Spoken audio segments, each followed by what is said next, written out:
Hi all, welcome to iPlus training solutions. ഞാൻ ആര്യ. അപ്പോൾ ഒരു കേറ്ററ്റ് എക്സാം കഴിഞ്ഞു അല്ലേ? ജൂൺ മാസത്തിൽ, അതായത് 2024 ജൂൺ മാസത്തിലെ കേറ്ററ്റ് എക്സാം കഴിഞ്ഞു. അതിൻ്റെ ആലസ്യത്തിലാണ് കുറേ കുട്ടികൾ. അപ്പോൾ എല്ലാവർക്കും ഒരു സന്തോഷ വാർത്തയുണ്ട്. എല്ലാവരും അറിഞ്ഞു കാണും, നമ്മുടെ പ്രൊവിഷണൽ ആൻസർ കീ സൈറ്റിൽ അവൈലബിൾ ആണ്. അപ്പം എക്സാം എഴുതി എല്ലാവരും ആൻസർ കീ ഒന്ന് ചെക്ക് ചെയ്ത് നോക്കുക, എത്ര മാർക്ക് സ്കോർ ചെയ്തു എന്ന് ഒന്ന് അറിയിക്കുക. അതേപോലെ തന്നെ ആൻസർ കീ വന്നു കഴിഞ്ഞു. അപ്പോൾ കുറച്ച് കുട്ടികൾ ആൻസർ കീ ചെക്ക് ചെയ്ത കുറേ കുട്ടികൾ കാണും. അവരെന്താണ്, കുറേ പേരെങ്കിലും വിഷമത്തിലായിരിക്കാം. കാരണം എന്താണ്, നമ്മുടെ ആ ഒരു സ്കോറിലേക്ക് എത്തിച്ചേരാൻ സാധിക്കാത്ത കുറച്ച് കുട്ടികൾ കാണും അല്ലേ? അപ്പോൾ എല്ലാവരുടെയും ഒരു ടെൻഷൻ എന്ന് പറഞ്ഞ് കേറ്ററ്റ് എന്ന് പറയുന്ന ഒരു ബാലികേറാ മല എന്നുള്ളൊരു ചിന്തയാണ് എല്ലാവർക്കും. അപ്പോൾ ഒരിക്കലും നിങ്ങൾ അങ്ങനെ ചിന്തിക്കരുത്. കാരണം കേറ്ററ്റ് എന്ന് പറയുന്നത് നമുക്ക് വളരെ വേഗം, വളരെ പെട്ടെന്ന് നമുക്ക് ക്ലിയർ ചെയ്യാൻ പറ്റുന്ന ഒരു എക്സാമാണ്. അതായത് നിങ്ങൾ മറ്റുള്ള എക്സാംസ്, അതായത് കോമ്പറ്റേറ്റീവ് എക്സാംസിനെ പോലുള്ള ഒരു എക്സാം അല്ല, ഇത് വേറെ ഒരു ക്വാളിഫയിങ് എക്സാമാണ്. നമുക്കൊരു മാർക്ക്, അതായത് നമുക്കൊരു കട്ട് ഓഫ് മാർക്ക് പറയും. കട്ട് ഓഫ് എന്ന് പറയാൻ പറ്റില്ല, നമുക്കൊരു എന്താണ് പറയുന്നത്, ഒരു അതായത് ജനറൽ കാറ്റഗറിയിൽ വരുന്ന കുട്ടികളാണെങ്കിൽ ഒരു 90 മാർക്സ് സ്കോർ ചെയ്യുക. അതല്ല മറ്റു കാറ്റഗറീസിലുള്ളവർക്കാണെങ്കിൽ 82 മാർക്സ് മതി. അപ്പോൾ എന്താണ്, നമ്മൾ വലിയ കോമ്പറ്റേറ്റീവ് എക്സാംസിനൊക്കെ പഠിക്കുന്നത് പോലെ ഒരുപാട് ബുദ്ധിമുട്ടി പഠിക്കേണ്ട ഒരു കാര്യമൊന്നുമില്ല. ഔട്ട് ഓഫ് 150 നമ്മളൊരു 90 സ്കോർ ചെയ്താൽ നമ്മൾ ഇന്നായി, അല്ലെങ്കിൽ നമ്മൾ എന്താണ്, ആ ഒരു എക്സാം ക്ലിയർ ചെയ്തു എന്നാണ് അതിൻ്റെ മീനിങ് അല്ലേ? അപ്പോൾ ആ ഒരു രീതിയിൽ നമ്മൾ ആദ്യം എന്ത് ചെയ്യുക, ഇതിനെ ഒരു പേടിയോട് അപ്രോച്ച് ചെയ്യാതെ ഉറപ്പായിട്ട് എനിക്ക് ഈ ഒരു എക്സാം കിട്ടും, ഞാനൊന്ന് ട്രൈ ചെയ്താൽ എനിക്ക് കിട്ടും എന്നുള്ളൊരു മൈൻഡ് സെറ്റ് നമ്മൾ ആദ്യം ക്രിയേറ്റ് ചെയ്യുക, എന്നിട്ട് പഠിക്കുക.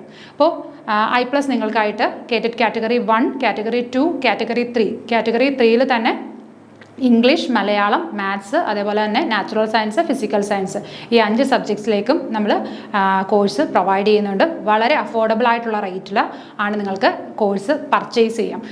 നമ്മളുടെ കോഴ്സിൻ്റെ ട്രയലുകൾ അവൈലബിൾ ആണ്. അപ്പോൾ നിങ്ങൾ എന്ത് ചെയ്യുക, കോഴ്സുകൾ കയറി നോക്കുക. അപ്പോൾ നിങ്ങൾ സാറ്റിസ്ഫൈഡ് ആണ് എന്നുണ്ടെങ്കിൽ മാത്രം നിങ്ങൾ കോഴ്സ് പർച്ചേസ് ചെയ്യുക. അപ്പോൾ നമ്മുടെ പ്രൊവിഷണൽ ആൻസർ കീ വന്നതിന് ശേഷം ഒരുപാട് കുട്ടികൾ വിളിച്ചിട്ട് അവർ ഈ ഒരു എക്സാം ക്ലിയർ ചെയ്തു, എബോവ് 90 മാർക്സ് സ്കോർ ചെയ്തു, അല്ലെങ്കിൽ എബോവ് 82 മാർക്സ് സ്കോർ ചെയ്തു എന്ന് ഒരുപാട് കുട്ടികൾ വിളിച്ച് പറഞ്ഞിരുന്നു. അപ്പോൾ അത് കേൾക്കുമ്പോൾ നമുക്കൊരു സന്തോഷമാണ്, അതിലുപരി നമുക്കൊരു അഭിമാനമാണ്. കാരണം ഇത്രയും കുട്ടികൾ പാസ്സായല്ലോ എന്നുള്ളൊരു സന്തോഷം നമുക്ക് കൂടിയുണ്ട്. അതിൽ തന്നെ പഠനം കഴിഞ്ഞ് കുറേ ഗ്യാപ്പ് വന്ന വീട്ടമ്മമാരായ അമ്മമാരുണ്ട്. അപ്പോൾ അവരൊക്കെ പറയുന്നത് എന്താണെന്ന് വെച്ചാൽ, അതായത് പഠിച്ചു എങ്കിൽ പോലും ഇൻറ്റൻസീവായിട്ട് അവർ കുറച്ച് നല്ല ഒരു എഫേർട്ട് എടുത്ത് പഠിച്ചതെന്ന് പറഞ്ഞാലും കുട്ടികളൊക്കെ ഉള്ളത് കാരണം ഒരു ജൂണിൽ കുട്ടികളെ സ്കൂളിലേക്ക് അയച്ചതിന് ശേഷമാണ് അവർ നല്ല രീതിയിൽ പഠിക്കാൻ തുടങ്ങിയത്. അപ്പോൾ ആ ഒരു മാസം കൊണ്ട് പഠിച്ച് എന്താണ് ഈ ഒരു എക്സാം ക്ലിയർ ചെയ്ത കുറേ പേര് വിളിച്ചിരുന്നു. അപ്പോൾ അവരങ്ങനെ പറഞ്ഞപ്പോൾ അത് കേൾക്കുമ്പോൾ നമുക്കൊരു സന്തോഷമുണ്ട്. ആ ഒരു മാസം കൊണ്ട് അവർ അത്രയധികം കഷ്ടപ്പെട്ട് ഈ ഒരു എക്സാം ക്ലിയർ ചെയ്തു എന്ന് കേൾക്കുന്നതിൽ ഒരുപാട് സന്തോഷമുണ്ട്. അതേപോലെ തന്നെ നിങ്ങൾ ചിന്തിക്കുന്ന ഒരു കാര്യം, കേറ്ററ്റ് ഒരു എക്സാം കഴിഞ്ഞിപ്പം LP-UP കഴിഞ്ഞു അല്ലേ?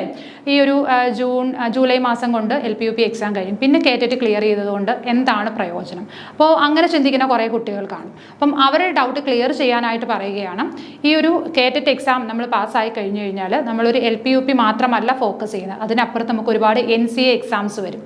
അപ്പോൾ ഈ എക്സാം അറ്റൻഡ് ചെയ്യണം എന്നുണ്ടെങ്കിൽ നമ്മൾ എന്തായിരിക്കണം, കേറ്ററ്റ് ക്ലിയർഡ് ആയിരിക്കണം. അതേപോലെ തന്നെ നമുക്ക് സ്കൂളുകളിൽ ഗസ്റ്റ് വേക്കൻസികൾ വരും. അപ്പോൾ എവിടെയാണെങ്കിലും നമ്മളൊരു ഗവൺമെൻറ് സ്കൂളിൽ നമ്മളൊരു ഗസ്റ്റ് വേക്കൻസിക്ക് അപ്ലൈ ചെയ്യുകയാണെങ്കിൽ പോലും കേറ്ററ്റ് ആണ് അവർ ക്രൈറ്റീരിയ ആയിട്ട് പറയുന്നത്. അപ്പോൾ കേറ്ററ്റ് പാസ്ഡ് ആണെങ്കിൽ മാത്രമേ, ഇനി നമുക്ക് എത്ര ക്വാളിഫിക്കേഷൻ ഉണ്ട് എന്ന് പറഞ്ഞാൽ പോലും കേറ്ററ്റ് പാസ്ഡ് ആണെങ്കിൽ മാത്രമേ നമുക്ക് എന്ത് പറ്റുള്ളൂ, ഈ ഒരു ഗസ്റ്റ് വേക്കൻസിയിൽ പോലും നമുക്ക് അപ്ലൈ ചെയ്യാനായിട്ട് പറ്റുള്ളൂ. അപ്പോൾ അടുത്തൊരു എക്സാം എന്നതിലുപരി നമുക്ക് എന്താണ്, നമ്മുടെ മെയിൻ ഒരു കാര്യം, അല്ലെങ്കിൽ നമ്മുടെ മെയിൻ എയിം എന്ന് പറയുന്നത് എന്താണ്, ഈ ഒരു എക്സാം ക്ലിയർ ചെയ്യുക എന്നത് തന്നെയാണ്.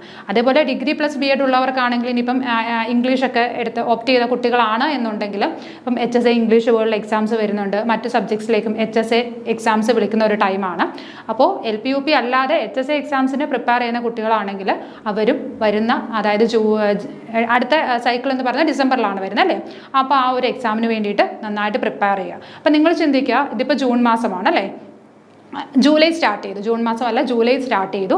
അപ്പോൾ ഇനി നമ്മുടെ മുന്നിൽ ഒരു 5 മാസം, അതായത് ഏകദേശം ഒരു ഡിസംബർ എൻഡോട് കൂടിയായിരിക്കും നമ്മുടെ അടുത്ത കേറ്ററ്റ് എക്സാം വരുന്നത്. അപ്പോൾ ഇനി നമ്മുടെ മുന്നിൽ ഒരു 5 മാസത്തോളം സമയമുണ്ട്. ഈ ഒരു 5 മാസം നമ്മൾ നന്നായിട്ട് പഠിക്കുകയാണ് എന്നുണ്ടെങ്കിൽ ഉറപ്പായിട്ട് നമുക്ക് ഈ ഒരു എക്സാം ക്രാക്ക് ചെയ്യാനായിട്ട് സാധിക്കും. അപ്പോൾ എല്ലാവരും ഇതിൻ്റെ ആവശ്യകത എന്താണെന്ന് മനസ്സിലാക്കിയിട്ട് എല്ലാവരും നന്നായിട്ട് പഠിച്ച് അടുത്തൊരു എക്സാം ക്ലിയർ ചെയ്യണം. അതിന് നിങ്ങൾ ധൈര്യമായിട്ട് iPlusലേക്ക് പോകുന്നുകൊള്ളുക. ഉറപ്പായിട്ട് നിങ്ങൾക്ക് ഈ ഒരു എക്സാം ക്ലിയർ ചെയ്യാനായിട്ട് സാധിക്കും. അപ്പോൾ ഓക്കെ, താങ്ക് യു.